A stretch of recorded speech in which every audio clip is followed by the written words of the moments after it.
Okay, hello and welcome to another Pipeliner Sales webinar. Today we're joined by Leigh Ashton, who's over in London. So welcome, Leigh. Thank you very much. It's great to be here. Yeah, I just want to a couple of housekeeping points before we start. This, as I said, is brought to you by Pipeliner Sales. My name is John Golden. I'm the Chief Strategy and Marketing Officer. Also editor of SalesPOP magazine. If you haven't had a chance to look at that yet, I would encourage you to. Leigh has made contributions to it, and so do many other thought leaders from across the sales stratosphere. So that's salespop.pipelinersales.com. So I encourage you to take a look at that if you haven't already, and I'm actually just going to pop it in here into the chat box. Before we get started, what I would like you to do is quickly to answer this poll and just give us an idea of what your role is, okay? So I'm just going to launch this poll for a couple of moments, and if you could just give us a quick idea of your role, okay? And that way we can have a better idea of who we're speaking with today. Okay, just going to give it a few more moments, see if we can get everybody to answer the poll. All right, we nearly have everybody.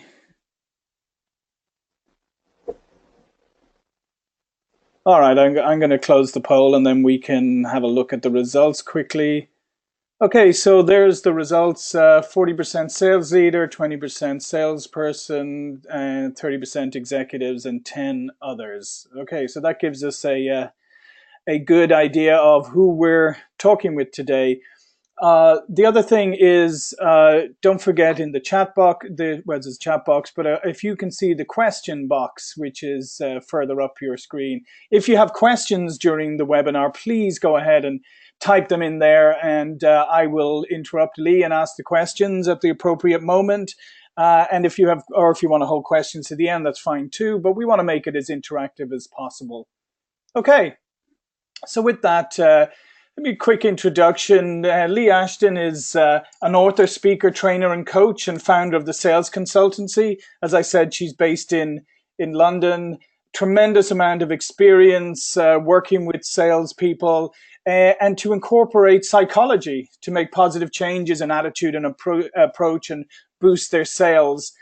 So today she's going to talk a lot about motivating sales management and coaching and motivation. So without too much further ado, let me bring in Leigh, and I'm going to give her presenter mode right now so she can bring us her presentation. Okay, so over to you, Leigh. Hello, everybody. Thanks for joining us on this webinar. I'm going to share with you some of my thinking and some really easy practical things that you can do to understand your own motivation, but also to understand how each of the individuals in your team are motivated, because not everybody is motivated in exactly the same way.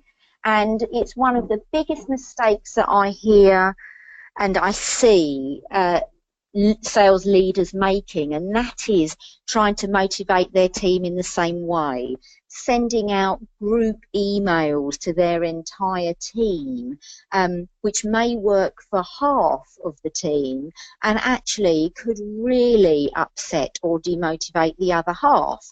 And the thing is that you won't know which people are going to be positively impacted by a group email and which people are going to be negatively impacted by a group email unless you find out a little bit about the way in which people are motivated. So what I'd like to start with is I would like to start with a question for you.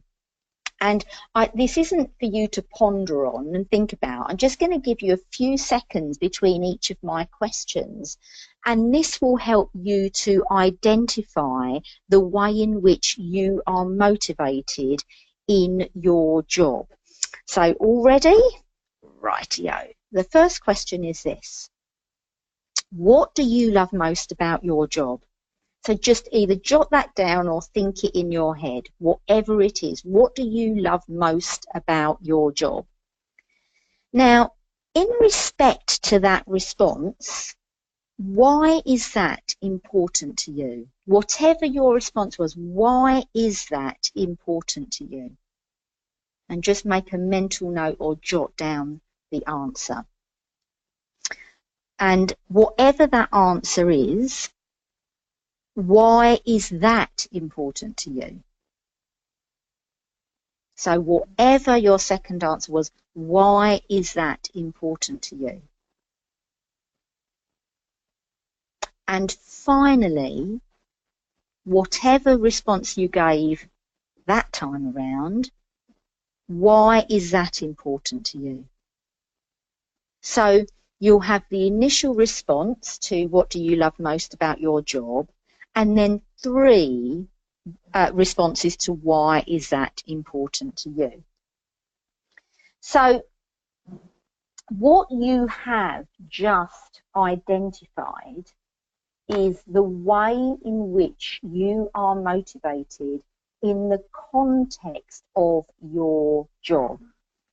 Now, you will be motivated in one of 2 ways, because human beings are built this way. You are either motivated towards something that you love or want, or you're motivated away from something that you don't want. That whole carrot stick, pleasure, pain, whatever you want to call it. Human beings are motivated in one of 2 ways. And there's only a small minority of people that are exactly in the middle. So you'll get in the workplace, about 40% of individuals are motivated towards what they want. About 40% are motivated away from what they don't want. And there's about 20% who do equally at the same time. So let me make something very clear here. The way that you are psychologically programmed in terms of motivation is context dependent.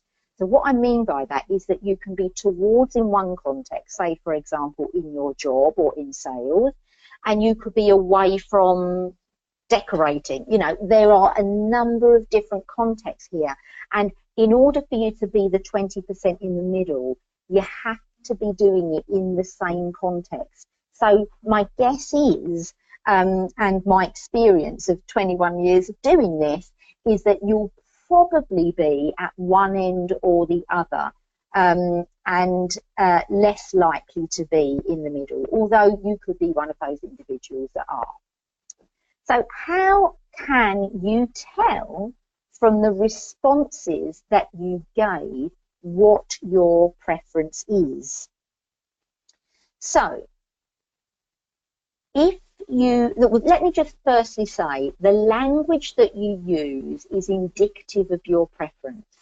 So if your responses were things that you desire, I want to achieve, I want success, I want to be recognized, I want to be number 1, I want to have the most successful team, things that you want, if your responses are focused on the things that you want, then you have what we refer to as a towards motivation. Now, if you responded with things that you don't want, like I didn't want a normal 9-to-5 job, I don't want to be bored, I don't want to do something ordinary, I don't want to be on the losing team. If you responded with things that you don't want, then that would mean that you're psychologically more away from in your levels of motivation. So if you are, and the reason that I asked the why is that important to you 3 times is because when you ask a question like what's important to you, that actually doesn't tell you the way in which you're motivated, whereas the why is that important to you will give you what's behind your response. So you may have two towards and one away from, or two away froms and one towards, or they could be all three responses are towards or all three responses are away from. So what that tells you is which end of the spectrum you are. Now, you will interact with your team or with your customers or with your prospects in a way that works for you. So if you are towards motivated, when you communicate with people, you will tell them or you will share with them maybe the benefits of doing something, what they get if they do something. If you are more away from, you will focus on the problems that they will have if they don't do something, or the problems that a relationship with you would eradicate for them. So you absolutely focus in two different ways. Now, unless your sales process is one that incorporates both, then it's really unlikely that you're going to communicate both unless you're that 20% strand in the middle. So Now, Leigh, can I just ask you quickly? yeah. So does this mean then that I mean, I think this is really fascinating. So you're saying that your salespeople are motivated, often motivated differently. So their interaction with customers is going to be different depending on their inherent motivation. So that's an interesting thing to really contemplate, that two of your salespeople could go to the same customer, but with a very, very different orientation or way that the conversation might go. Oh, yes, absolutely. Because you see, the way in which a human being is motivated is what sparks them. So because it sparks them and they're really enthusiastic about X, Y, or Z, they will communicate that with enthusiasm. So the level of enthusiasm could be very similar, but the context of that enthusiasm could be very different. And then you get the inherent problem that if a towards salesperson is talking to an away from prospect or client, their message is not going to land, and vice versa. Because not only do you need to know what your sales team's motivational preferences are, you need to know your prospects and clients' motivational preferences. What is going to cause them to buy? Are they going to buy solutions, or are they going to buy pain-free, problem-free options? Does that make sense? Yeah, no, that makes total sense. So, I mean, I guess from what you said at the beginning, number one, it's you need to know the motivation of your sales team in order to motivate them individually the correct way. And then they need to know their motivations and their orientation. So when they come up with when they come in front of a prospect, that they can gauge what their motivation is, so they can everything can get aligned. I think that's where you're going. Am I correct? Yeah, yeah, that's absolutely true. And the interesting thing is that as salespeople, it's really crucial to identify your prospect or client's motivation filters, because it's like, I always say, it's like having a bow and arrow, and the arrow is your communication. So you could be saying what you think is absolutely spot on in terms of your corporate message or your sales message or whatever message you're trying to communicate. But you see, the bullseye is in different places. We're only, if we don't understand this psychology, we're always aiming at our own bullseye. And you'll find that sales leaders, salespeople, whenever you communicate with anybody, you will get on best with the people who are the same motivation as you. Yeah, So towards makes sense. people will get on well with towards people, away from people will get on more with away from individuals. And there's often friction between the two, because you can imagine you're in a meeting and all the towards salespeople, the towards sales are going, yeah, we're going to smash this. Let's do this. This is the incentive. We're going to do X, Y, Z. It's going to be amazing. And then the away from said, yeah, but what about if we don't get any inquiries? And what are we going to do if the deliveries don't turn up? And all the towards people say, oh, you're so negative. But it's not that they're negative, it's just that they are focusing on what could go wrong, and the towards people are focusing on it being right and it's going to be great. So I'm going to share with you the traits of these individuals. So as a sales leader, as a salesperson, you can start to very easily identify these traits in conversation. You don't even have to ask the question that I asked to start with, you know, which is, why is that important to you? Because I do advocate actually that it's really why questions are not very good in a sales conversation. I mean, I've asked them here today to elicit something very quickly, but you'll often find that when you ask people a question, you know, so what attracted you to this particular option, then people will talk. And if you ask really great open questions, you don't even have to ask the kind of questions that I ask, because people, you can say what's important about that. So in terms of motivating somebody who is towards, and I've got here motivating a towards salesperson for you sales leaders who are here tonight or today. But for you salespeople listening to this webinar, then you can use exactly the same for your clients and your customers and your prospects. So motivating somebody who is towards is all about making them totally aware about what they are going to get as a result of the action that you want them to take. Now, towards people, if you consider the carrot and stick, the donkey thing, the donkey moves towards a carrot, it moves towards incentive, and it can often be quite blinkered because it's so focused on the carrot that it doesn't see stuff at the side of it that might knock it off course or might get in the way. And a typical towards salesperson can often be so focused on their targets, on their incentives, and be so totally blinkered, they'll do whatever it takes to get their target, but they can often leave a trail of destruction behind them, because somebody who is like extreme towards never looks behind them. You know, they're not really reflectors. They very often don't learn from their mistakes unless they're quite severe. They'll just keep doing stuff that inspires them. They'll keep doing stuff to get to their target, and they can be amazing, truly focused salespeople. They don't need much managing. Just wave those carrots and tell them what the incentives are, and they are off. So these towards salespeople are much easier to manage than the away from, in terms of they don't need much of your time. A towards client, customer or prospect, however, you really need to convince them of what they are going to get as a result of the relationship with you.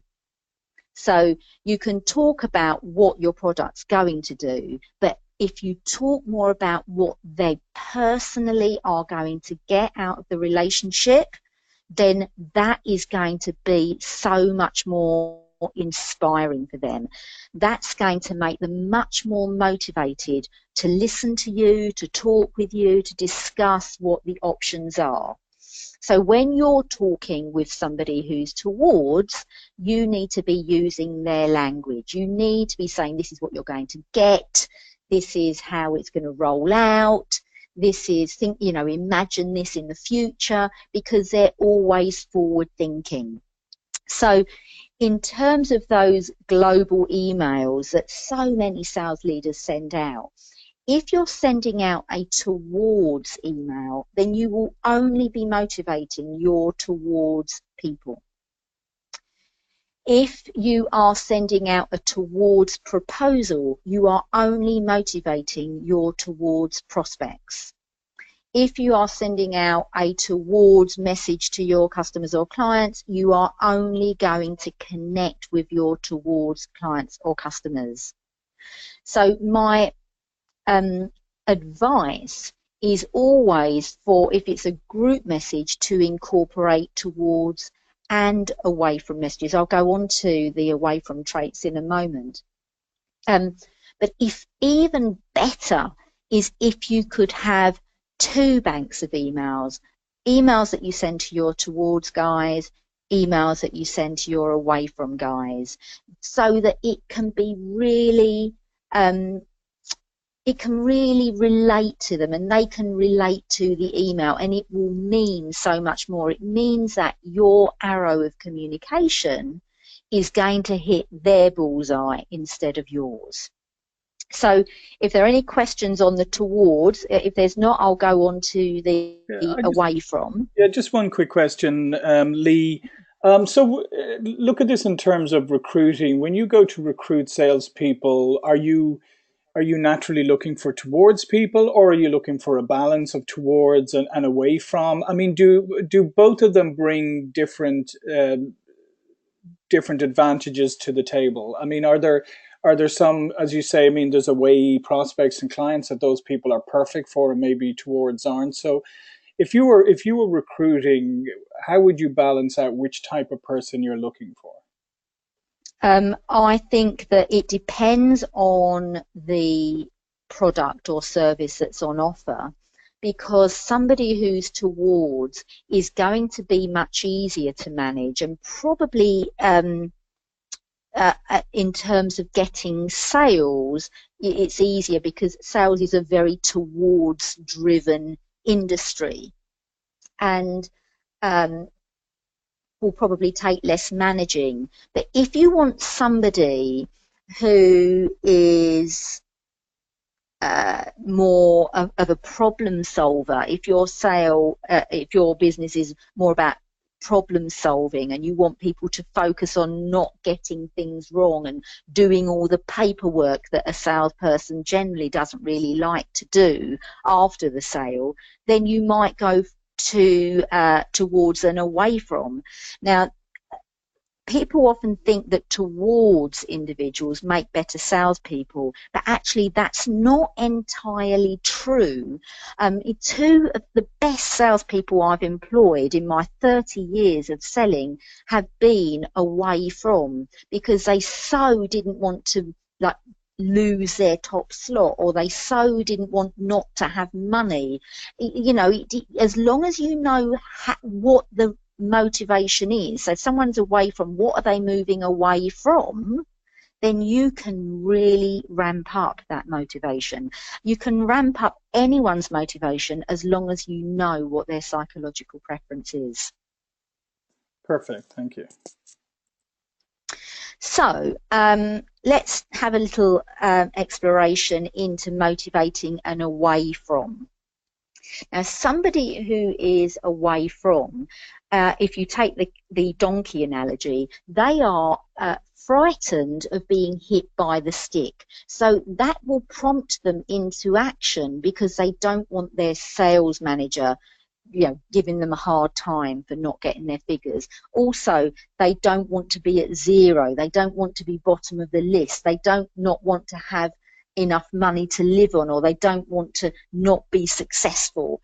And so in the way that a towards is looking forward, and away from is going forward, but their focus is behind them. They want to move away from the pain. So if you're interacting with somebody who's an away from, instead of talking about the incentives, which will really hack them off, to be totally honest with you, it's about, well, you don't want to be at zero, do you? You don't want to be at the bottom of the league this month, do you? You don't want to fail this month, do you? And to a towards sales leader, that sounds like really negative language, but to somebody who's an away from, it's like absolutely spurs them into action. It's not negative at all to them, because how you motivate an away from is to really enhance the pain they are going to feel if they don't take action, which is different from this is what you're going to get if you take action of towards thinking. So away from is all about enhancing the reality of the pain that they are going to feel if they don't do. Now, one of the issues in the way that towards people don't look behind them and can leave a trail of destruction behind them. One of the drawbacks of towards that as a sales leader you need to be mindful of is that often somebody who is away from will avoid certain things for fear of failing. Now, all salespeople do that to a degree, but you really, as a sales leader, you need to enhance the pain of not doing that action in order to get them to do that. Another trait of an away from that you need to catch in the nick of time is that when an away from salesperson gets far enough away from the stick, say for example they've hit their target and they still have time left at the end of the month, they could actually take their foot off the accelerator because I think, phew, I've done my job now, and there's nothing that they can come back at me with because I've done a good job and I've got my target. So actually they don't always manifest their potential because they have a tendency to take their foot off the gas when they've reached where they think is okay and they're not going to get into trouble. So if you have any salespeople in your team who yo-yo, that they get their target 1 month and then they don't get it the next month, and they get it again because they feel really bad about it, or you've given them a stiff talking to, then that tells you that you probably have a salesperson on your team that has an away from motivation. And in terms of oh, sorry, go on. So no, I was going to say, Leigh, so in essence what you're saying is you have to have some motivation built in there that say they reach their quota, that there's something that they're still almost afraid of if they don't continue to do, like replenish their pipeline or something like that. Yeah. So if you don't get on the phone, or if you don't do X, if you don't do Y, then you're not going to get your target next month. Right. One other quick question. So, so traits of an away from salesperson, maybe less positive ones that you could recognize is, for instance, maybe dragging out a sales process for too long. Maybe keeping opportunities in your pipeline long after they're not really opportunities anymore. Are these the kind of things that away salespeople tend to do? I think both towards and away people do that. So because a towards person would do it for different reasons. Right. So someone might stockpile, maybe they don't get a sale over the line, and away from might do it because they're frightened of not having anything to start the next month with. But a towards would do it because they want to have something to start the next month with. Does that make sense? Yeah, no, it does. It does. So it's different. So the behaviours may on the surface look similar, but the way you motivate each of those people will be different. And one of the real strengths of away from is that they are brilliant at avoiding problems or solving problems. Because they are pain averse, then they are just brilliant at like seeing trouble far ahead and taking an alternative action to avoid that trouble. Whereas towards people can just like railroad into a situation and actually not see something, and it could blindside them. It can hit them without them realizing it's on its way. So there are strengths and there are drawbacks to every one of these psychological preferences, not just the motivation filters. And we're human beings, right? We are not, none of us are perfect. So even as a sales leader, you will have your strengths and weaknesses. As a salesperson, you'll have your strengths and weaknesses.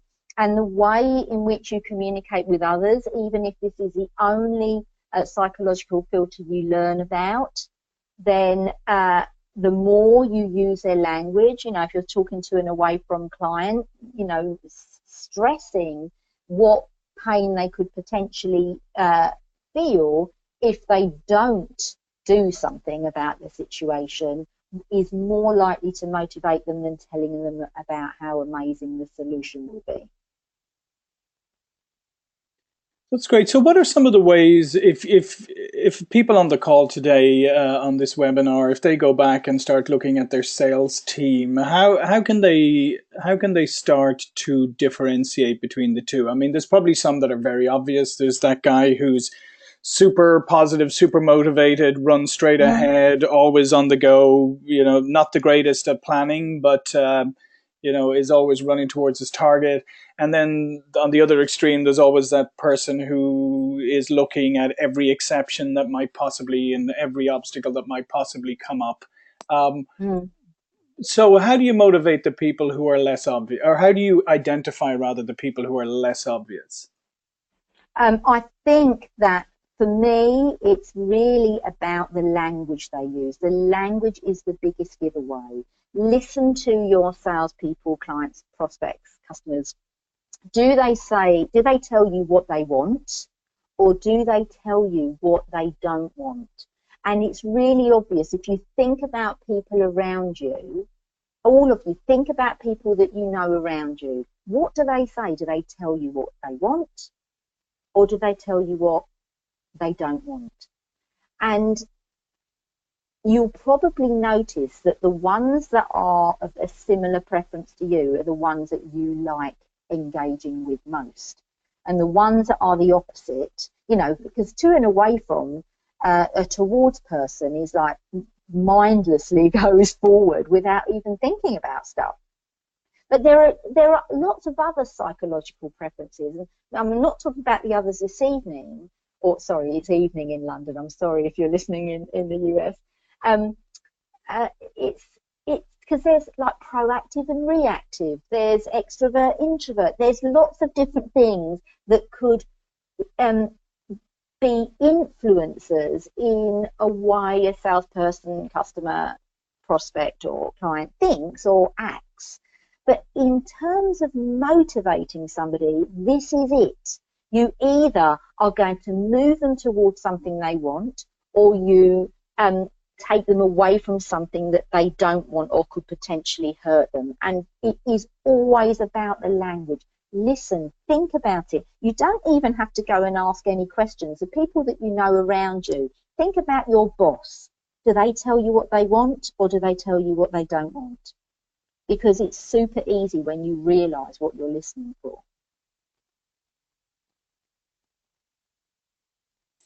Well, thank you. That's good. That's very good. Yeah. So basically, so for people, go back, study the language of your salespeople, study the language of your prospects, indeed study the language of people around you. And look at the emails are a dead giveaway. When people email you, what are they saying in their emails? Because that it's not just spoken words. This is how people think. This is how people process. So they will put it in their written language too. So in terms of any proposals or web copy or any kind of marketing, you absolutely must use towards and away from language. Because if you don't, you will only be communicating with one side or the other. And that's an excellent point, because as you said, I mean, if we have our natural biases, then if we look at our the language and the communications that we send out, the marketing that we send out, there's probably natural biases built into that as well. Yeah, for sure.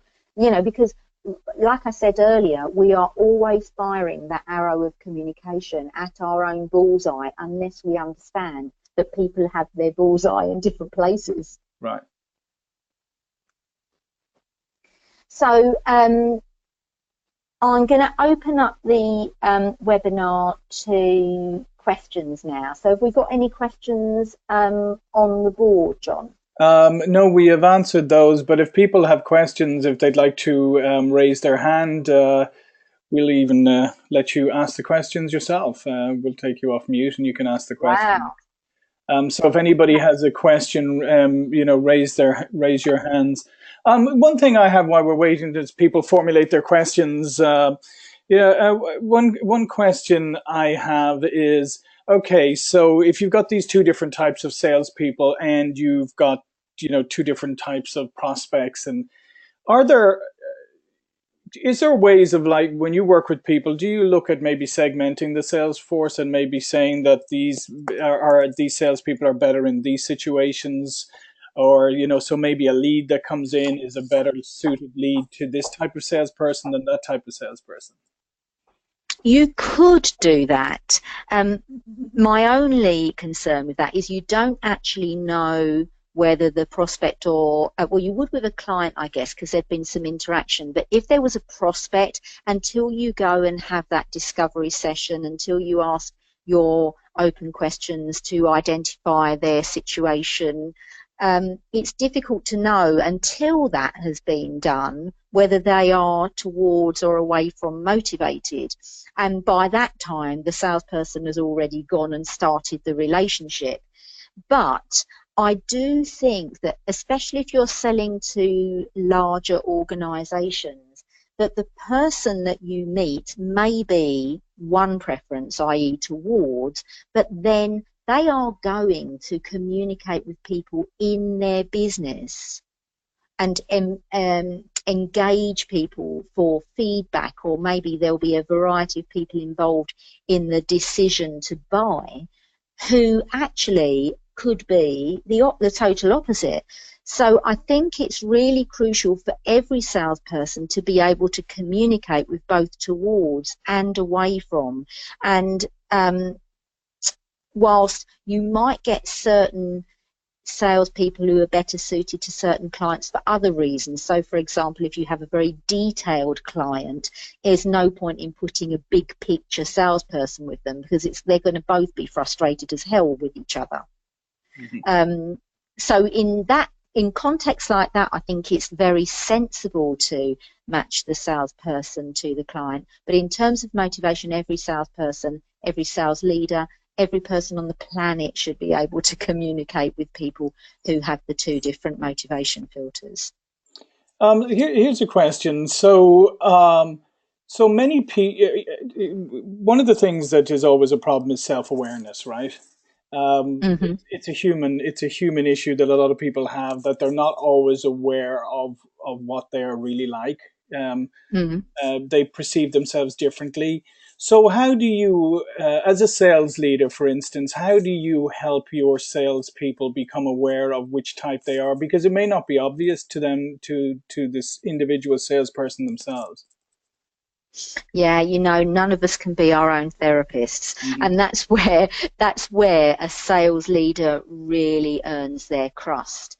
In that, for me, a great sales leader is not one that tells their salespeople anything. It's a sales leader that asks questions so that the salesperson comes to that conclusion themselves, so that they learn it themselves rather than being told it. I mean, if you've ever managed any team, not just a sales team, I'm sure every manager on the planet has had a situation where they've asked people to do something time and time again, and the person doesn't do it.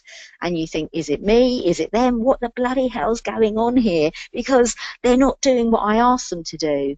And that's what I call telling leadership. If you keep telling your people what to do, they lose the ability to think for themselves. And I always, if somebody comes to me and says, "Oh, Leigh, I'm not quite sure how to do this. What do you think I should do?" I'll always respond with, "Well, I've got some ideas, but what do you think?" And for me, that is so much more powerful. And unless they are way off track, then I say, well, that sounds like a plan, go and do it. You have to let people follow through their own ideas in order to learn and grow. And you have to make it easy for them to step outside their comfort zone, because if you tell them how to solve a problem, then they're going to keep coming to you to find out how to solve a problem. But if you train them how to solve the problems themselves, then they become a much, much stronger individual, not only just in sales, but in terms of managing themselves and thinking on their feet. So for me, sales leadership is all about asking questions so that people get the learning for themselves. Yeah, and here's another question. Somebody asked, would you recommend trying the exercise you showed at the beginning? Would that be a good way to, maybe do that in the next meeting when you have a one-on-one sales meeting with your salesperson? I think that that's a great idea. I think that that would be so easy. And we know, what do you love most about your job and why is that important to you? Will give you as a sales leader very clearly what their motivational preference is. And also then you can explain to them what that means for them. One of the examples I always give, which is nothing to do with the job, but if somebody's really overweight, what picture do you put on their fridge if they're trying to lose weight and they're towards? You put a picture of how somebody is going to look if they are disciplined and eat the right things. But if that person is an away from, you don't put a picture of how they're going to look. You put a picture of them looking at their absolute worst, or even worse, find someone who's even bigger than they are and stick that on the fridge. So, you don't have to just use work examples. You can give them examples that they go, oh God, yeah, that is exactly me. Okay, this is great. Well, that was the last of the questions. So I'm just going to switch back to my screen.